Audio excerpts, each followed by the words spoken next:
Welcome friends to the Faithful Farmstead, where we as a family are passionate about reclaiming our Amish roots. We'd love to take you along for the journey. Today I had some harvesting to do in the garden, so I thought it'd be fun to take you all along and just harvest, but also tell you what I'm planning to do with the harvest. So stick around because I'll go through each one that I'm harvesting, some harvesting tips. So let's harvest some stuff today. The first thing that we are harvesting today is the okra, and we are at the stage where okra is literally growing like a weed. It's gotten really hot here in the south, and sometimes I can come out here and harvest them morning and night. They just grow so fast, and they have these beautiful flowers on them.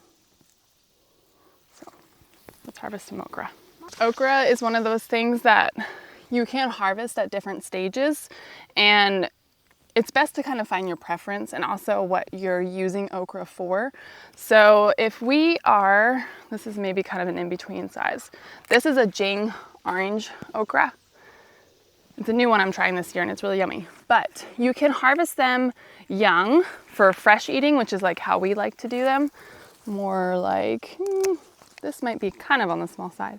But like this one we would use for fresh eating. Just dip it in some ranch. It's really yummy that way. And then maybe like this size or a little larger, we would cut up into slices and we would use for fried okra. I really love to even preserve that in the summer so that way we can eat it in the winter. So what I'll do is I'll take the okra and I'll cut it into chunks. I'll put it in an egg mixture with some, I'll dip it in an egg mixture, some whisked up eggs with a little bit of milk, and then I'll dip it into a flour mixture, flour, a little bit of cornmeal, seasonings, whatever you choose. Sometimes I'll do garlic, salt, and pepper.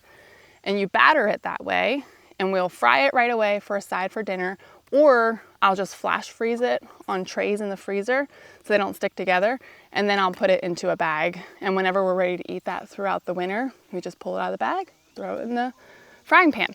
So it's a great way to eat fresh, do all kinds of different things. I haven't really ever experimented with making gumbo or any kind of soups. We mostly eat it raw for lunches and stuff, and for fried okra or sauteed in a cast iron pan. To harvest okra, you never just want to pull it directly off of the stalk. You can damage the stalk, and the okra continues to grow up, set out new flowers. So you can see there's going to be a whole bunch setting at once here. And you never just want to rip it from the plant. So you want to get a sharp shears. You want to go in there and cut it like that. So sometimes they go straight, sometimes they curl. Again, this would be a size we would fresh eat or do for fried okra. Back here, this is more one that I would choose for fresh eating. And this size right here, they're super, super tender. They're so delicious. If you've never tried raw okra, I would highly suggest that you try it.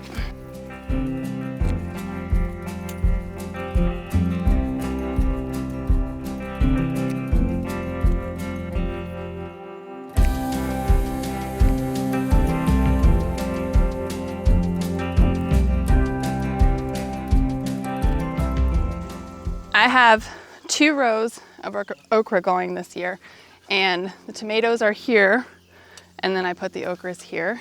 And something, I think I forget it every single year, is I always think okra grows really, really tall. I've had years where I've had okra grow 8 feet tall. And I have that in my mind of like okra grows really tall, plant it somewhere where it's not gonna cast a lot of shade onto things. And so in my mind, I was like, well, I don't want it to get taller than my tomatoes, so I'll plant it on this side of my tomatoes.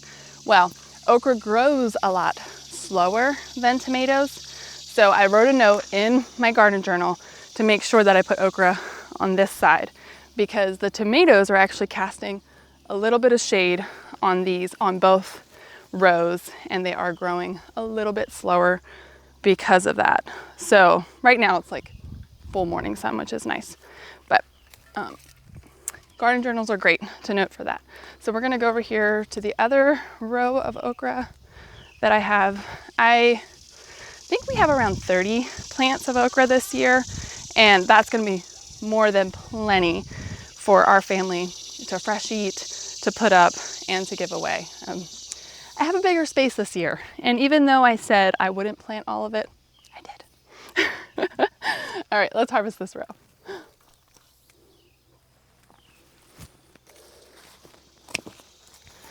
So this, I'm forgetting the name of it, but this is a different one than the Jing orange.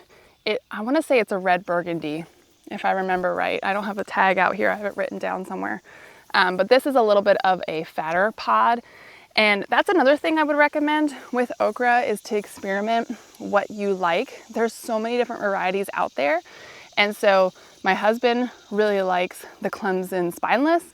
I really like the Hill Country red. It's a little bit of a thicker pod, which I think I have some planted. And then the red burgundy is just, it's fun for the color. But this has kind of a different texture because it's a thicker pod. So just experiment around with varieties. Kitty, get out of my zinnias. Hey, you are knocking them over. I know you want that butterfly. Get out. No, no, no, no. Mm-mm.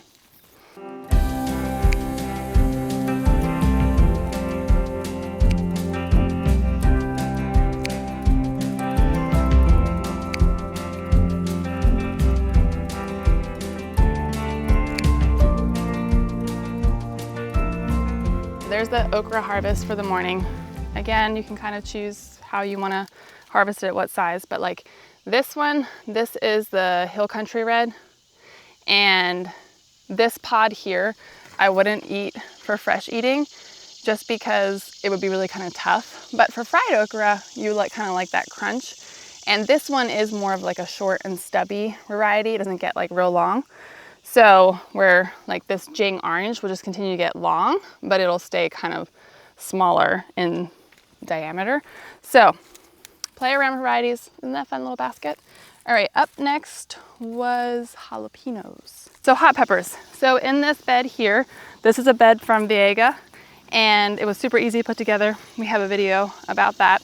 But all of my hot peppers are in here, along with some flowers. You always want to create a diverse ecosystem.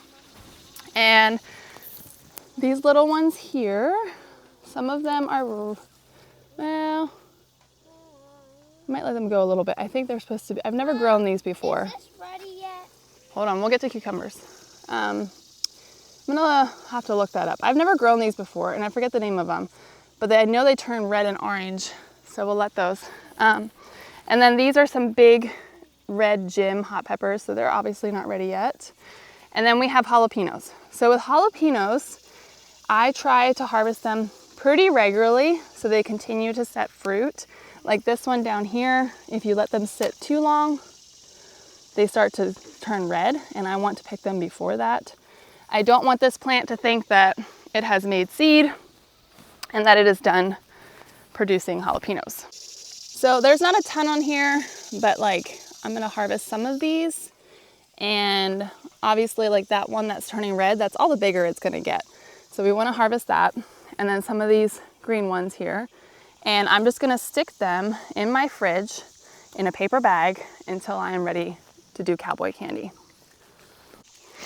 Jalapenos are any kind of peppers are really super easy to harvest. So they're just gonna pop like right off of the vine here. So sometimes you'll get a big stem with them, sometimes you won't. But we're just gonna go in here and we're gonna harvest some of these bigger ones. So this is kind of the size you're going for. Now there are different varieties of jalapenos that produce like bigger peppers. So just keep that in mind if you're growing one of those, but this is usually about the size that these produce. These are from Botanical Interest, and they're called early jalapenos, I believe.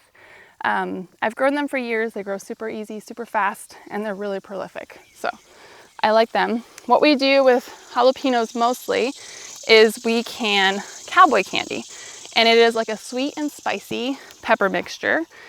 We put it on cream cheese, we put it on eggs, tacos. It is the most requested thing that I am asked to bring to parties. And so every year I grow a lot of jalapenos just for that. And I put up a lot of jars. I give them away as gifts, take them to potlucks, all the things. And then we always have them in stock. But to keep these plants producing, we're just harvesting the ones that are ready on here. So you can see I left on all of the tiny little ones. They are just not ready to harvest yet, but they will be soon. Woo! I got stuck on the chair. Did I rip my pants? No. All right, next up is cucumbers. The cucumbers have been kind of slow going with all of this heat, but they are still producing. The thing that I have learned with cucumbers is that if you keep them well watered through the hot season, I come out here maybe every other 3 days-ish and just give them like a really good soak. And that keeps them happy, it keeps them producing. You don't get like a bitter cucumber. The reason you get bitter cucumbers is often because of watering. They just need a lot of water. There's a lot of water content there, and it keeps them happy when they are kept moist. So I have, I think a total of 30 cucumbers. I thought it was less, and then I looked at my garden journal and I was like, oh, we planted a lot of cucumbers.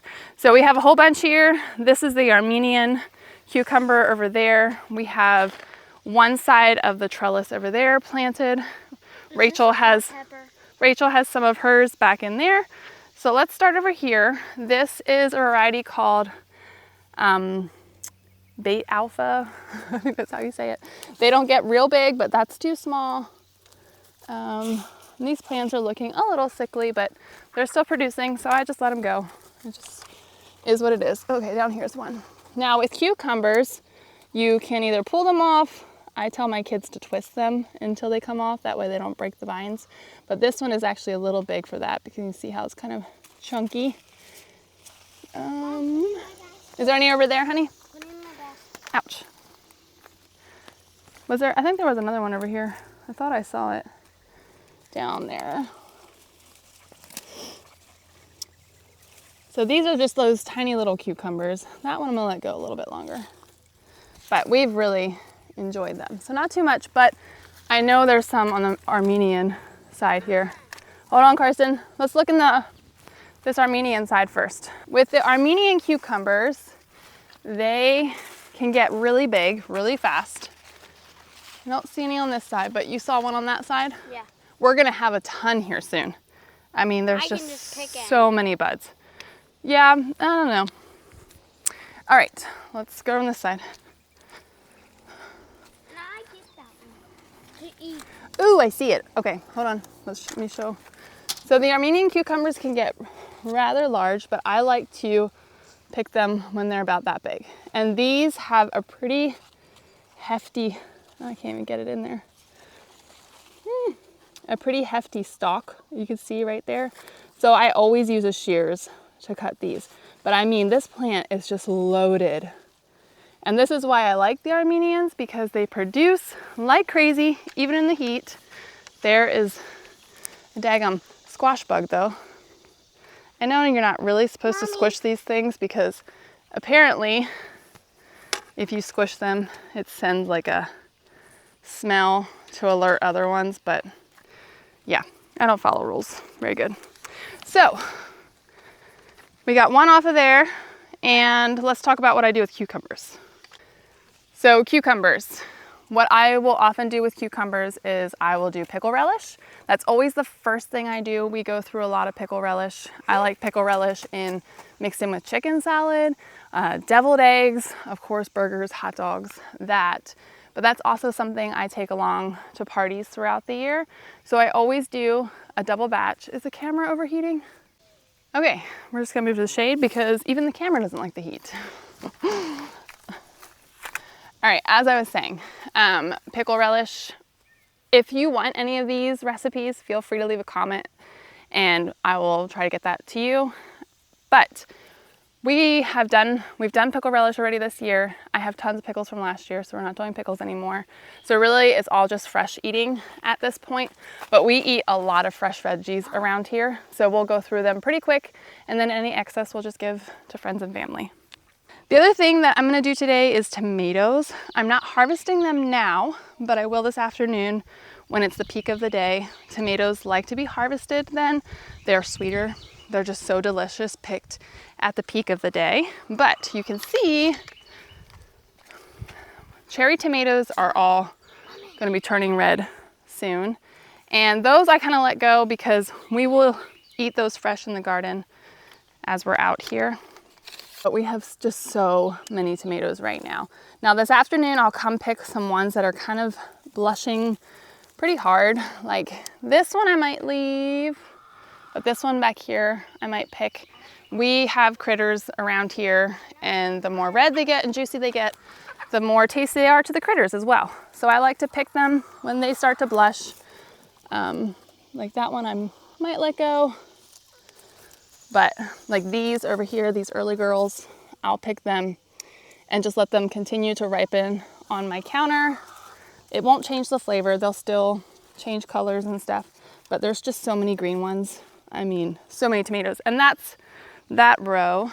Over here, we have all of our big slicing ones and some more San Marzanos. But like I've been watching this one and I do not want a critter to get that. I want that tomato. So this afternoon I'm gonna pick that. That's gonna be a tomato sandwich tomorrow. And this guy I've been watching a turn. But we just have so many happy tomatoes on here. So tomatoes will be in our future to preserve. Let me tell you how I do that. We grow a lot of tomatoes. As a family of 4, probably way more than you need, but we love tomatoes. We eat a ton fresh. So this is a striped Romo tomato. I have found that it does really well in our climate. It likes hot, it produces really well. The same with like San Marzano tomatoes, I have found produce really well here. And then we always grow a ton of cherry tomatoes. It focuses. We love the champagne bubbles, is like one of my absolute favorite. They're so yummy. And then we always grow the classic red ones. The cherry tomatoes we'll mostly eat fresh. And then as you know, we get tired of eating them fresh, I'll throw them in a freezer bag and we'll toss them into my pasta sauce when I get ready to make it. One of my favorite ways to preserve tomatoes is to make pasta sauce. It's a garden vegetable pasta sauce. I believe it is from a pressure canning cookbook that I have. I can link it in the description below. I absolutely love it. It's an easy recipe because I put it in my big Dutch oven and I let it cook down for like 24 hours. And then I just immersion blend it all up and can it. And so it's so fresh. It uses so much of the garden produce with herbs. I think there's oregano and basil. There might be peppers in there, some carrots, but it's really, really yummy. It tastes really fresh. So we do a lot of that to get us through the winter.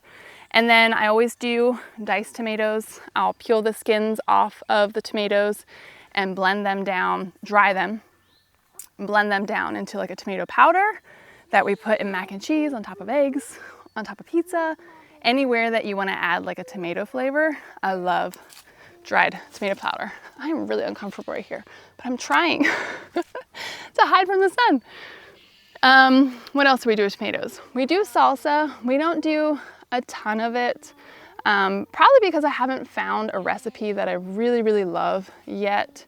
So if you have one, feel free to shoot it to us. I love new canning recipes and new ideas of what to do with tomatoes. But we have, I'd have to double check, but I feel like it was close to like 40 tomato plants this year, which is the most that I've ever done.